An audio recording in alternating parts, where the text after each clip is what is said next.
Hi, I'm Nikki Smith, psychologist and career change coach. Welcome to your dream role video training number 3, how to set yourself up to succeed. As I said, I'm Nikki Smith, psychologist and career change coach. I have over 18 years experience helping people to uncover and find their best fit role or dream role. Here's a small sample of companies that I have freelanced for or to help them to do one or more things. Assessing candidates for jobs. I've conducted over 2,000 job interviews and assessed over 6,000 resumes. I have helped employees with performance coaching, but also helping employees through redundancy and outplacement coaching. I've also changed careers 3 times myself, from event manager to musician to psychologist, and I've loved all those roles. And I've worked in a variety of work settings, from corporate to not-for-profit to running my own businesses. So clients love that I've been on both sides of the table when it comes to career change. Okay, let's recap. What did we cover in training number 2? You learned the strategy for making the change with clarity and confidence. How to use micro, mini and project experiments to test out as many ideas as possible and to turn one or more of your ideas into a reality. Plus, how to increase your belief and confidence in your fantastic dream ideas. Fantastic. What's next in this training? You will learn how to avoid the second mistake I see people make. And I've even added a bonus third mistake in there as well to share with you. The key decision you need to make now to ensure success and help you to continue to move forward. Plus, how to create a roadmap to your dream role beyond the experiment model. Okay, so how on earth do we continue to make this change with confidence and clarity? The second mistake I see people making all the time, I kid you not, it's all the time, is defining success as making the transition in 1 to 30 days. In other words, applying a filter. It might be, can I get a paid role or can I make money out of this in the next 30 days? Test. Now, you may not be thinking it now if you've just been through that micro, mini and project experiment training, and that's awesome, but I promise you it's likely to come up for you. So it's important that we cover this off now. As I mentioned, I see it all the time. The risk, if we apply that filter super early, you don't give your ideas a chance. You drop dream role ideas like a rock very quickly. The other risk is your expectation is so high and that natural confidence gap will come up really quickly, and that means you're likely to procrastinate or self-sabotage. And again, that dream has less of a chance to become a reality. So, what's the benefit of picking your roadmap? You give the dream role a chance, you give yourself time to build up your confidence and stay in momentum. So the question is, we've got two roadmaps to share with you in a second, but I want you to answer this question first. Can you transition into your dream role ideas, all of them, one of them, in the next 30 days? Have a look at those dream role ideas from video training number 1. Can you transition into all of them, some of them, one of them in the next 30 days? Yes or no? Pause if you need to have a bit of a think.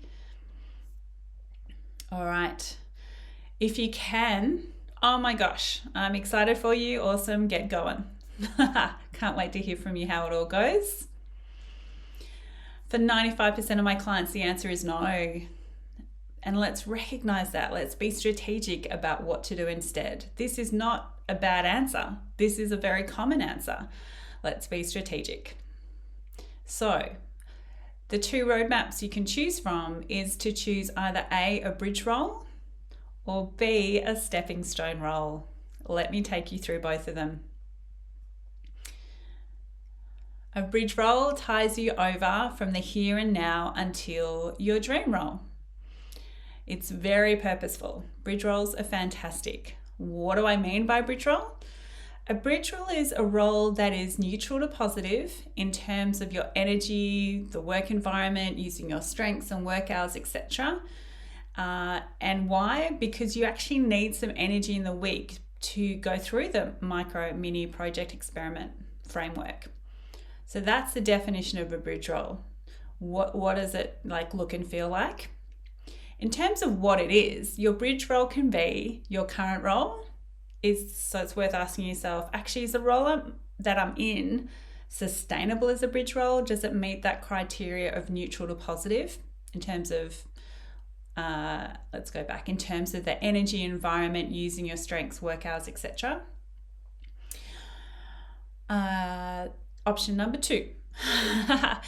A similar role in a more positive environment is another great option. If your work culture is not great, it's unlikely to change overnight. So even doing a similar role but in a more positive environment is a really good option. Option number 3, some of my clients choose a transactional role where they leave their work in the workplace. So for example, I had a senior HR operator say go and choose to do medical receptionist work. She said it was like meditation. She loved it. I've had a client who was 2IC in retail banking, and she chose a back of office job where she doesn't have to talk to anyone all day and she's in heaven. So those are some options of what a bridge role can be. Okay. What are the advantages? There are so many advantages. It takes the pressure off you turning that dream role idea into reality overnight, which is massive. It provides that all-important cash flow and financial security. It ensures you have energy outside of work hours for micro then mini experiments. It tends to give clients a better work-life blend, which makes sense, doesn't it? Yeah. Okay, so where are you landing on the bridge role? At this point, you might be super clear. Oh my gosh, yes, bridge role is for me, and you can write yes for bridge role on your worksheet. If you're not clear yet, or if it's a no, that's okay. I'm going to share with you the other option, and I'm also going to share with you a case study where a client wasn't sure and show you what happened. So if you're clear, great. If you're not, it's still okay. Fantastic. Next up, what's this stepping stone role? Stepping stone role takes you one or more steps closer to your dream role. What's the definition? Again, we want it to be neutral to positive in terms of your energy, the environment, using your strengths and work hours. And the benefits are you're being paid to learn and get experiment credits by doing the role. How cool is that? Paid to learn. You are actively changing your career trajectory and you're learning what you want to do more or less of. I think we tend to underestimate when we get a bit older with more work experience that we really know ourselves, but often we actually need to get to know ourselves again, especially when we're making a change. Okay, so what are some of those stepping stone examples? So I've chosen an example from those 4 categories that we've used in video training 1 and 2 to illustrate what a stepping stone might be. A stepping stone role might be, okay, so in that creative category, you might want to be an artist like Rachel, although remember in the beginning she just wanted to do art more for herself. So it's about, well, how can you connect with that world? You could go work in a gallery, you could be a virtual assistant or manager for an artist, those kind of things. With the lifestyle one, living on a farm and working remotely, again, the stepping stone example might be to rent for 3 months, 6 months, 9 months, or 12 months to test it out and see if that works.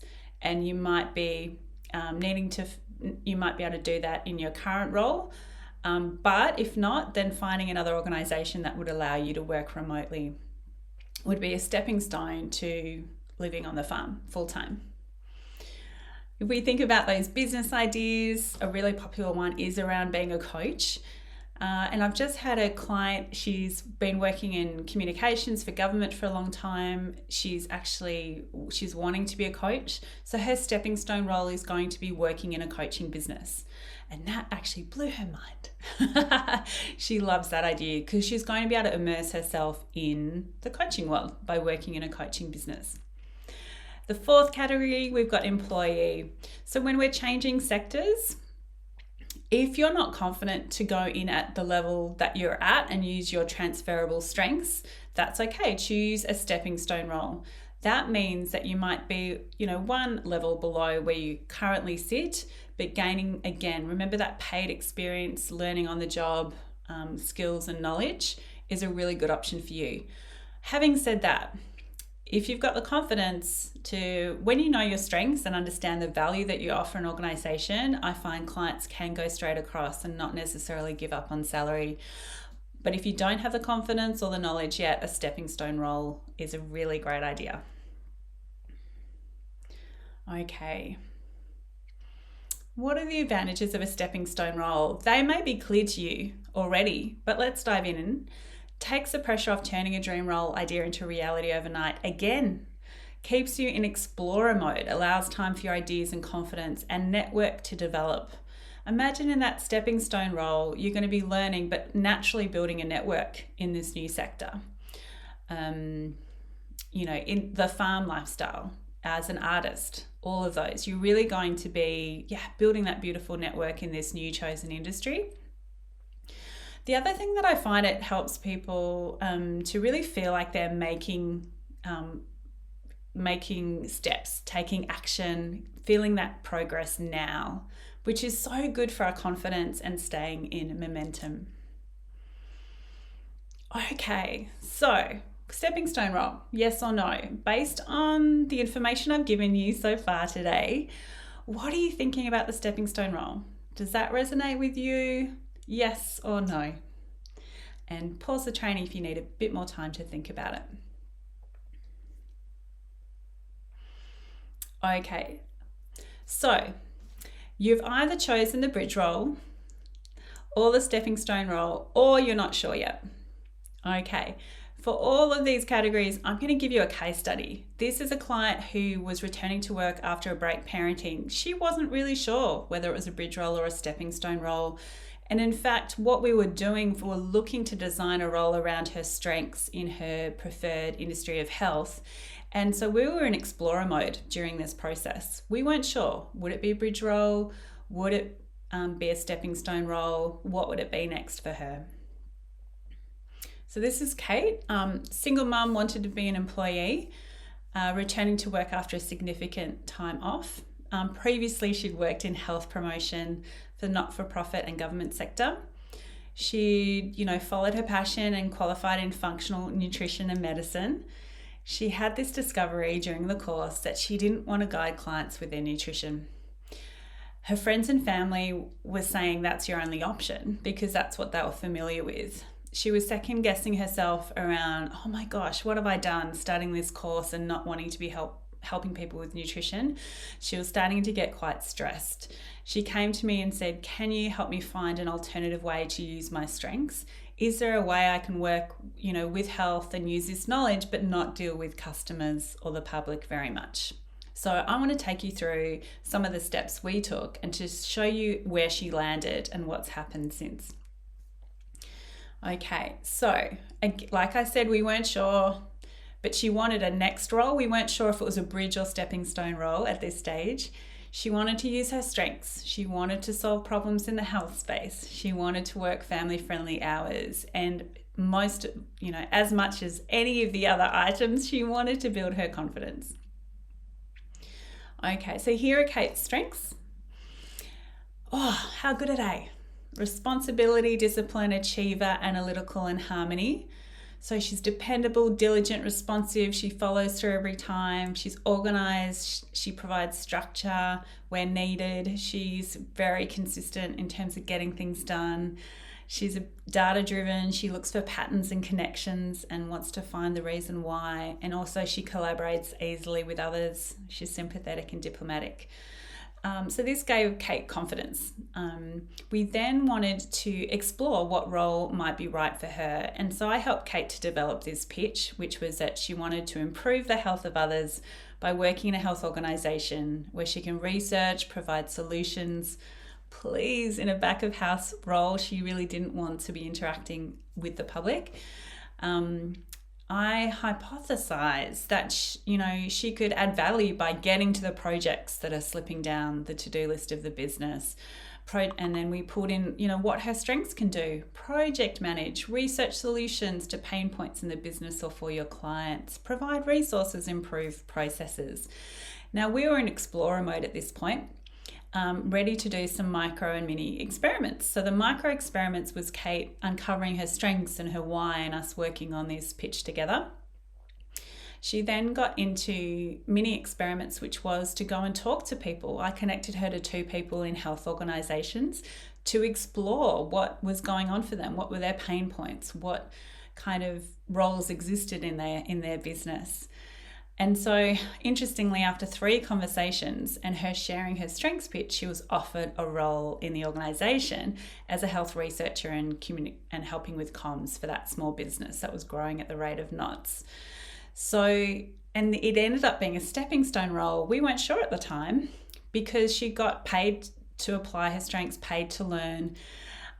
She was able to develop her confidence first, and then she started to develop other interests and skills, and that led to her next role in the same business, which is SEO, website management, and comms and content for the same business.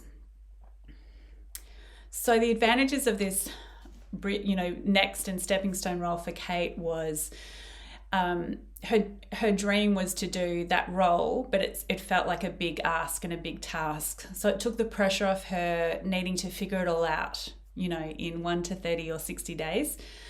It gave her time to test and explore out a role and to build her confidence back in the workplace. It enabled her to take small steps consistently and make progress. So, have a think about what you love about the Kate story there in terms of applying, the micro mini steps, but also applying the notion of a stepping stone role. Pause so you can have a bit of contemplation and write down a couple of insights for yourself. Okay, next up, it's time to workshop your roadmap together. So here's your worksheet. As you can see, we've got, a kind of graphic representation at the top of, you can choose a bridge role or a stepping stone role. So as I said, it's either clear to you or you're going to be in explorer mode. If it's clear for you, I want you to circle on that left-hand column, going down the page, bridge role or stepping stone role. And I want to start populating those boxes with some ideas to help you clarify your roadmap. Okay, so keep this worksheet handy and I'm going to remind you of a couple of things and show you some examples. Okay, bridge role. Have a think. Is it your current role? Then that goes in the first box. Are you sure? Then potentially that's it. Worksheet completed. Well done. Are you not sure? Are you wanting to contemplate that it might be a similar role in a more positive environment? Perfect. Pop that in the second box in the worksheet. Are you, and if that's the answer, that's for you. Well done. You're done. Is it, number 3, a transactional role where you can leave your work at work, such as a back office role, might be supporting two clients have been supporting their friends' businesses. One's a delivery company, so she's been driving vans around. Another one's an event management company. She's been helping her deal with lots and lots of events. If that appeals to you, pop that in a box and give it a star or a circle. If you need a bit more thinking time, please pause on this slide to give yourself that time. Well done. Remember, a bridge role is super purposeful. My clients love them. It can change your current role into a more purposeful role. It can also give you some relief if you're going for a role in a more positive environment or doing a transactional role. It can give you a bit of relief. Super purposeful. Okay, right, now in terms of that worksheet, let's just go back. Whoop, there it is. Okay, can you see at the bottom of the worksheet, you've got the stepping stone and you've got 4 boxes next to it. Okay, let's figure out if a stepping stone role is for you or you're not sure yet and you want to explore whether the stepping stone's for you. Let's figure that out now. Okay, so As I mentioned a bit earlier, with the creative one, it might be doing a different role but in the industry. How can you apply your strengths or your skill base to support another artist or a gallery or a performing arts centre or something in the kind of creative world? For lifestyle, can you negotiate more working remotely time in your current role? Can you find a role where you can work remotely and then you can go test out living on a farm? As I said, with one of my beautiful clients, she's got a comms background. She's going to go work in a coaching business and she's super pumped. With the employee changing sector, does it help you to feel a bit liberated if you think, I'm going for a role, but maybe not at my seniority, perhaps one level underneath? I'm feeling more confident about making that a reality.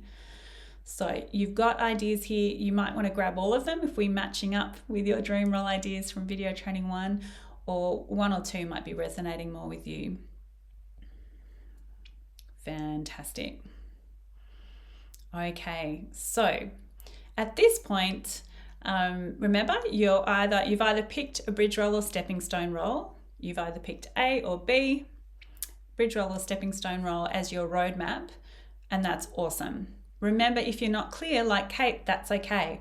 Keep in explorer mode and keep both options open until it becomes clearer for you. And as I mentioned, you can email me. I'm on your team. I can help you out.